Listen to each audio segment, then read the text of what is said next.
Hello, my lovely audience. Welcome back to yet another video, the third video on the chapter of measures of central tendency. So, we were talking about arithmetic mean. अगर आप अपनी last video तक ही देखते हैं, इस video को नहीं देखते तो आपको इनकम्प्लीट इन्फॉर्मेशन ही मिलेगी, क्योंकि लास्ट वीडियो तक आपको सिंपली इतना सिखाया गया है कि अलग अलग सीरीज, डिस्क्रीट, कॉन्टिन्यूस और इंडिविजुअल के केस में आप डायरेक्ट शॉर्टकट और स्टेप डिवीजन मेथड से कैसे कैलकुलेट करें मीन।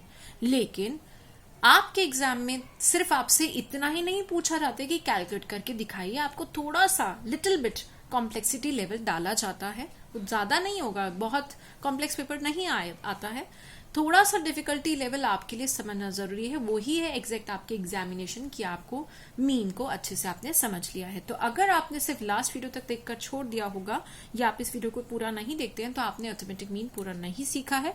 मैं इस पर्टिकुलर वीडियो में कुछ 6 क्वेश्चंस पिक कर रही हूँ, 6 questions, 6 typical and complicated questions, I will not say exactly complicated, a little tough, so in which you will get a better understanding कि अगर ऐसा होगा देन हमें क्या करना है और अगर ऐसा होगा तो हमें क्या करना है। So the very first thing that I have taken up is I have taken up an inclusive series. Find the mean for the following data. आपको एक क्लास इंटरवल दिया है जो कि कुछ इस तरह से लिखा है 50 to 59, 40 to 49, 30 to 39, 20 to 29, 10 to 19 and 0 to 9। इस तरह की सीरीज को कहा जाता है इंक्लूसिव सीरीज। इंक्लूसिव सीरीज का मतलब है कि जब मैं इस फ्रीक्वेंसी की बात कर रही हूं तो मैं बात कर रही हूं ऐसा डेटा जो कि 50 मार्क्स भी जिस बच्चे के आए हैं वो भी इसी के अंदर लिया जाएगा और जिनके मार्क्स 59 आया है वो भी इसी के अंदर लिया जाएगा। देन अगर मैं 40 to 49 की बात कर रही हूं तो ये भी एक इंक्लूसिव सीरीज है कि 40 मार्क्स वाला बच्चा भी इसी के अंदर फॉल करेगा और 49 मार्क्स वाला भी। तो इस तरह के डेटा को जो आगे हम एवरेज के मेथड सीखने वाले हैं, इस तरह की इंक्लूसिव सीरीज को आप जब तक इंक्लूसिव में कन्वर्ट नहीं कर लेते हैं तब तक आप एवरेज कैलकुलेट नहीं कर सकते हैं। तो अगर आप सोचें कि मैं इस केस में भी ऐसा करूं तो उसकी कोई रिक्वायरमेंट नहीं है। आपको इस सीरीज को अदरवाइज आगे के टॉपिक्स में कन्वर्ट करना होगा इनटू 50 में 50 में से आप लेस करेंगे 0.5 और 59 में ऐड करेंगे 0.5। 40 में से आप लेस करेंगे 0.5 और 49 में ऐड करेंगे 0.5, that is 49.5 to 59.5, 39.5 to 49.5, 29.5 to 39.5, 19.5 to 29.95 and 95, I mean to say 29.5 and so on। तो आपको उन मेथड्स में जरूरी होता है, बट यहां पर ही आपको सिर्फ कंफ्यूज करने के लिए दिया गया। आपको ये बिल्कुल भी जरूरी नहीं है दैट आप इस डेटा को, इस इंक्लूसिव सीरीज वाले डेटा को, क्लास इंटरवल को एक्सक्लूसिव सीरीज वाले क्लास इंटरवल में कन्वर्ट करें। अगर आप दिमाग में सेट करें कि जब जब ऐसा होता है तब तब कन्वर्ट करना है तो वो गलत है। इस तरह के क्वेश्चन में रिक्वायरमेंट नहीं है, आप अपना टाइम भी वेस्ट करेंगे। So neither it is required to convert inclusive series into exclusive series here, and ना ही आपको इस चीज की रिक्वायरमेंट है कि आप इस डेटा को असेंडिंग ऑर्डर में अरेंज करें। जैसा क्वेश्चन दिया हुआ है सिंपली उसे परफॉर्म करना है। आपको क्लास इंटरवल लिखना है, फ्रीक्वेंसी क्वेश्चन में दी हुई लिखनी है, उसमें आपको रो वाइज हॉरिजॉन्टल तरीके से दिया गया था। क्वेश्चन परफॉर्म करते वक्त, एग्जाम के दिए हुए तरीके को इग्नोर करते वक्त आपको सिमिलर डेटा को वर्टिकली लिखना होता है। So class interval, frequency and then simply mid values आपको कैलकुलेट करनी है और बिल्कुल वैसे ही प्रोसीड करना है जैसे कि आपको कॉन्टिन्यूस सीरीज के केस में सिखाया गया। That's it. मेरा पर्पस आपको सिर्फ इतना बताना था कि आपको ना ही इस इंक्लूसिव सीरीज को एक्सक्लूसिव सीरीज में कन्वर्ट करना है, ना ही असेंडिंग ऑर्डर में अरेंज करना है। ऐसा आपको करना पड़ता है, बट आगे के टॉपिक्स में जो मैं आपको और वीडियोस में बताऊंगी, मीन के केस में नहीं। देन क्वेश्चन 2, इस पर्टिकुलर क्वेश्चन के केस में आपको 140 कैंडिडेट्स का डेटा दिया हुआ है और आपको बताया है कि ऐसे कौन से बच्चे हैं जिनके मार्क्स x या x से ज्यादा, ऐसे कितने कैंडिडेट्स हैं। तो ऐसे बच्चे जिनके मार्क्स 10 से ज्यादा हैं वो 140 हैं और ऐसे बच्चे जिनके मार्क्स 20 से ज्यादा हैं वो 133 हैं। ऐसे बच्चे जिनके मार्क्स 30 से ज्यादा है वो 118 है, जिनके मार्क्स 40 से ज्यादा है वो 100 है, जिनके मार्क्स 50 से ज्यादा है वो 75 है। इस तरह से आपको सारा डेटा दिया और लास्ट में आपको बताया गया है कि ऐसे बच्चे जिनके मार्क्स 100 से ज्यादा है वो एक भी नहीं है। अच्छा, ऊपर वाले क्वेश्चन के केस में अगर मैंने यहाँ लिखा सिंपली प्रोसीड, इसका मतलब ये नहीं कि आपको यहाँ तक करके क्वेश्चन छोड़ देना है। आपको मिड वैल्यूज निकालने के बाद आपको अपना एफएक्स निकालना है, आपको जरूरत पड़े शॉर्टकट और स्टेप डिविजन मेथड करने का मन करे तो डी भी निकालना है, और स्टेप डिविजन करने का मन करे तो यू भी निकालना है और फिर एफ यू निकालना है। तो करना वैसे ही, मेरा पर्पज सिर्फ आपको कुछ एक बात बतानी थी कि आपको यहाँ कन्वर्जन नहीं करना है इनटू एक्सक्लूसिव सीरीज। तो इस केस में हमने क्या करना है, जो मैंने अभी अभी आपको क्वेश्चन बताया कि कितने बच्चों के मार्क्स 10 से ज्यादा है, इसके केस में ये आपको बेसिकली क्यूमुलेटिव फ्रीक्वेंसी दी है, बट मुझे तो चाहिए होती है फ्रीक्वेंसी। तो हम इसको क्वेश्चन को रीअरेंज करेंगे। ऐसे बच्चे जिनके मार्क्स 10 to 20 के बीच में हैं वो कितने हैं, वो मुझे यहाँ लिखना है। ऐसे बच्चे जिनके मार्क्स 20 से 30 के बीच में है वो कितने हैं, 30 to 40 के बीच में, 40 to 50 के बीच में, 50 to 60 के बीच में, एंड देन 60 to 70 के बीच में, 70 to 80 के बीच में, 80 to 90, 90 to 100। That's it. 100 से ज्यादा तो किसी के है ही नहीं। तो ऐसे बच्चे जिनके मार्क्स 10 से 20 के बीच में है, 140 और 133 के बीच का गैप कितना है, 7। सो 140 students minus 133 students, the frequency comes out to be 7 students have marks between 10 to 20, and the students who have marks between 20 to 30 are 133 में से हम 118 डिडक्ट करेंगे, so 133 minus 118 it will come out to be 15. Then 118 minus 100 it will be 18. Then 100 minus 75 it will come out to be 25. Then 75 minus 45 it will come out to be 30. Then 45 minus 25 it will be 20. Then 25 minus 9 it will be 16. Then 9 minus 2 it will be 7. Then 2 minus 0 it will be 2. सो ये आपकी frequency निकल आई। The next step is calculating the mid value, और इसके बाद आप अपने question को सिंपली प्रोसीड करेंगे। सिंपली प्रोसीड का ये मतलब बिल्कुल नहीं है कि क्वेश्चन यहाँ खत्म हो गया, निकाला ही क्या है, आपने मीन तो निकालना ही है ना। तो मीन निकालना मैंने आपको लास्ट वीडियो में सिखाया था, मैं तो सिर्फ आपको एक कॉम्प्लिकेटेड केस को सिंप्लीफाई करने का तरीका बता रही हूँ। The next question, the question third is the following table gives the lifetime in hours of 400 electric bulbs of a certain make. एक पर्टिकुलर ब्रांड के बने हुए हमारे पास 400 इलेक्ट्रिक बल्ब्स हैं और हमें उनकी लाइफ टाइम दे रखी आवर्स की टर्म्स में। आपको बताना है इन इलेक्ट्रिक बल्ब्स की मीन लाइफ टाइम कितनी है। तो उन्होंने डेटा को कुछ ऐसे प्रेजेंट किया। बेसिकली मैं आपको फिर से रिमाइंड करा दूं, मेरी इस वीडियो में आपको सिर्फ कॉम्प्लिकेटेड केसेस को सिंप्लीफाइड लेवल तक कैसे पहुंचाया जा सके वो बताया गया है। मीन कैसे कैलकुलेट करना है वो मैं आपको ऑलरेडी सिखा चुकी हूँ। अगर आपने मेरी पिछली वीडियो नहीं देखी है तो ये वीडियो अकेले देखना इनकम्प्लीट हो जाएगा, और अगर आपने मेरी लास्ट वीडियो देख ली है बट ये पूरी नहीं देख रहे हैं तो इनकम्प्लीट हो जाएगा। तो दोनों ही वीडियोस को देखना बहुत इंपॉर्टेंट है, तभी आपको समझ आएगा मीन के बारे में कंप्लीट इन्फॉर्मेशन। तो लाइफ टाइम इन आवर्स आपको बोला गया ऐसे बल्ब जिनकी लाइफ टाइम 300 आवर्स से कम है, ऐसा एक भी बल्ब नहीं है। जिनकी लाइफ टाइम 400 आवर्स से तो कम है पर 300 से ज्यादा है, नहीं 400 आवर्स से कम है वो 20 है। जिनकी लाइफ टाइम 500 आवर्स से कम है ऐसे 60 बल्ब है। जिनकी लाइफ टाइम 600 आवर्स से कम है उन ऐसे 116 बल्ब है। इस तरह से हमें सभी बल्ब की वैल्यू दी हुई है। तो आपको करना क्या है, आपको सबसे पहले इस दी हुई तरीके को क्लास इंटरवल की फॉर्म में रिप्रेजेंट करना है। तो मैंने एक इंक्लूसिव सीरीज बनाई है कि ऐसे बल्ब जो कि 300 से शुरू तो करते हैं बट 400 को टच नहीं करते, दैट इज 300 to 399। ऐसे बल्ब कितने हैं, 20। 300 से नीचे वाले तो कोई नहीं है, तो मैंने 300 से तो ज्यादा बताया है बट 400 से कम, तो 20 माइनस 0 20 बल्ब। देन ऐसे बल्ब जिनकी hours life time in hours 400 से तो ज्यादा है बट 500 से कम है, वो है 60 और 20 के बीच में, दैट इज 60 माइनस 20 40। देन ऐसे बल्ब जिनकी लाइफ टाइम 500 आवर्स से तो ज्यादा है बट 600 से कम है, वो है 60 to 116, मतलब कि 116 माइनस 60 56 बल्ब हैं। देन ऐसे बल्ब जिनकी लाइफ टाइम 600 आवर्स से शुरू होके 699 आवर्स तक है, वो है 194 minus 116, that is 78। Then 700 to 79 वाले बल्ब जो है वो है 71। 800 to 899 वाले जो बल्ब हैं वो है 59। 900 to 999 वाले जो बल्ब हैं दे आर 50। 1000 आवर्स से लेकर 1099 आवर्स जिनकी लाइफ टाइम है ऐसे बल्ब है 392 minus 374, that is 18। And the last categories ऐसे बल्ब जिनकी लाइफ टाइम 1200 घंटे से कम बट 1100 घंटे से ज्यादा, 1100 से ज्यादा बट 1200 से लेस है, वो है 400 minus 392 only 8 bulb. So the next step is आप इसकी क्लास इंटरवल्स की मिड वैल्यू निकालेंगे. वो मैंने आपको बताया 300 plus 399 divided by 2 this much. 400 plus 499 divided by 2 is this much. ये मैंने आपको लास्ट वीडियो में मिड वैल्यू निकालनी सिखाई है.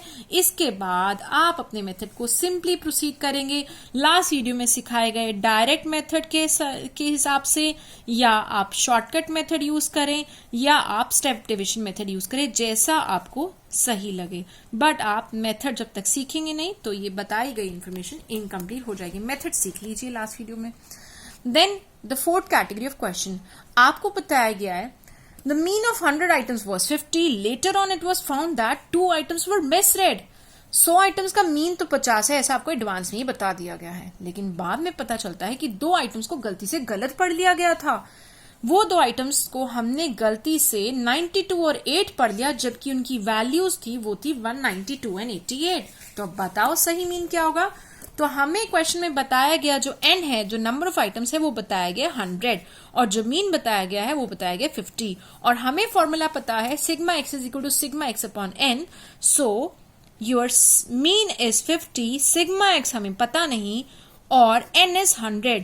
तो इससे मुझे पता चलता है कि मेरा जो सिग्मा एक्स है that is 50 into 100 equal to 5000. तो ये तो आ गया आपका इनकरेक्ट सिग्मा एक्स. इस इनकरेक्ट सिग्मा एक्स को हमें करेक्ट करने के लिए हमें क्या करना होगा. So correct sigma x is equal to, जो गलती से आपने नंबर गलत लिख दिए थे उनको इसमें से हटा दो, रिमूव कर दो, दैट इज 92 और 8 को गायब कर दो, और जो नंबर आपको एक्चुअल में लेने चाहिए थे जो कि है 192 एंड 88, जो सही नंबर है उनको आप ले लो. सो ऐसा कर लेने से जो आपका सिग्मा एक्स जो कि करेक्ट है वो निकल कर आता है 5180. तो जब आपके पास करेक्ट सिग्मा एक्स आ गया है तो अब आप करेक्ट मीन भी निकाल सकते हैं. So the correct mean can be calculated as sigma x upon n, that is 5180 divided by 100 items equal to 51.80. तो जो पहले मीन हमने 50 निकाला था वो गलत था, जो कि क्वेश्चन में हमें बताया ही हुआ था ऑलरेडी गलत है. ये है आपका करेक्ट मीन, यही हमें बोला गया है निकालने के लिए. So the question 5th or the second last question for this video is that complete data is not given to you. 50 students took up a test. They have already explained you that the number of students is 50. 50 students took up a test. The result of those who passed the test is given below. जिन बच्चों ने test pass कर लिया है उनका data आपको दे रखा है. जिनके 4 नंबर है ऐसे 8 बच्चे, जिनके 5 नंबर है ऐसे 10 बच्चे, जिनके 6 नंबर है ऐसे 9 स्टूडेंट्स है, जिनके 7 मार्क्स है ऐसे 6 स्टूडेंट्स है, जिनके 8 मार्क्स है ऐसे 4 स्टूडेंट्स है, जिनके 9 मार्क्स है ऐसे 3 स्टूडेंट्स है. If the average for all the 50 students is 5.16, जो सभी स्टूडेंट्स का एवरेज है चाहे पास हुआ चाहे फेल, अगर उनका एवरेज 5.16 है तो बताइए जिन स्टूडेंट्स ने फेल कर दिया है टेस्ट उनका एवरेज मार्क्स कितना है. Find out the average marks of the students who have failed the exam. So पहले हमें निकालना पड़ेगा कि टोटल मार्क्स कितने होंगे उन स्टूडेंट्स के जिन्होंने एग्जाम पास किया है. तो अगर मार्क्स है ये, frequency is this, अगर मैं इन दोनों को मल्टीप्लाई कर दूं, the total marks of all the past students is 237 and the total marks of all the students is, ये तो है past one, जिन्होंने पास किया है एग्जाम. जिन बच्चों ने पास किया है उनके टोटल मार्क्स निकल कर आते हैं 237, और जिन्होंने टोटली एग्जाम दिया था चाहे फेल हुए चाहे पास हुए, उन बच्चों का अगर एवरेज 5.16 था क्वेश्चन के हिसाब से, तो उनके टोटल मार्क्स कितने निकल कर आते हैं 50 number of students into their average marks, that is 258.